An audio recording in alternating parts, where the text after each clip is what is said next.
Have you ever been around people who act as if everything is wonderful and they never seem to have a bad day? Well, the truth is that there is no such person who never has a bad day. If that person existed, it would have been Jesus, and we know that he had some bad days. Translating the Bible from its original languages to our English language leaves us wondering sometimes about the meaning of some verses.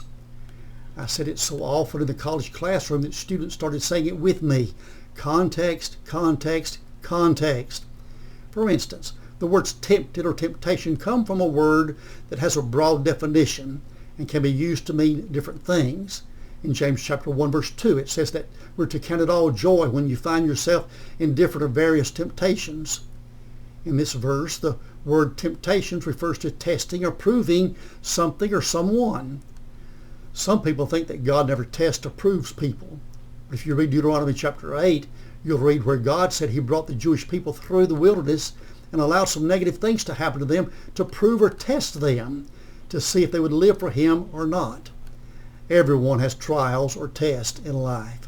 Sickness, loss of a job, the car breaks down, the roof leaks, you don't have enough money to make the repairs, and the list just goes on. A trial does not mean that you have sinned.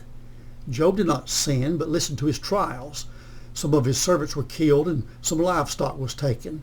As soon as he learned of that, he found out that fire killed some more of his servants and livestock. Following that, some Chaldeans took his camels and killed more servants.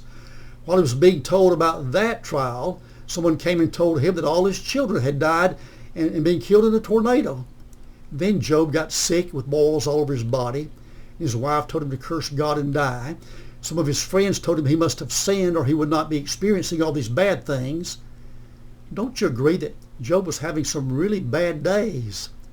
All those things were tests that Satan was bringing on Job, and Job passed the test. James chapter 1 verse 2 says to count it all joy when you are going through trials. Why? The next verse says that those things that try or test your faith help to produce patience or endurance. The Apostle Paul carried it further. He said that after the trials produce endurance, the endurance will produce character, and that character will produce hope, because the Holy Spirit has placed the love of God in our hearts. Now James chapter 1 verse 12 uses the same word temptations, but the context lets us know that in this case the definition is not trials or tests, but the solicitation to sin. And he says that God does not tempt anyone to sin. It's up to you how you handle your trials in your life. If you get the wrong attitude, then you're opening yourself up for Satan to use the trial to tempt or solicit you to sin. I like what 1 Peter chapter 1 verses 6 and 7 say.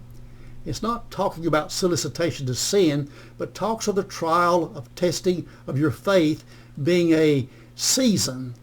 In other words, it's not forever. Then it says that your faith that is being tried is much more precious than gold that perishes, even though it is tested or refined by fire, so that your faith might be found to be praise, honor, and glory at the appearing of Jesus Christ. Some temptations are just trying times in our life. Other temptations are solicitations to sin. Remember, God's grace is sufficient, and he is faithful to help you with both types of temptations if you will remain faithful to him.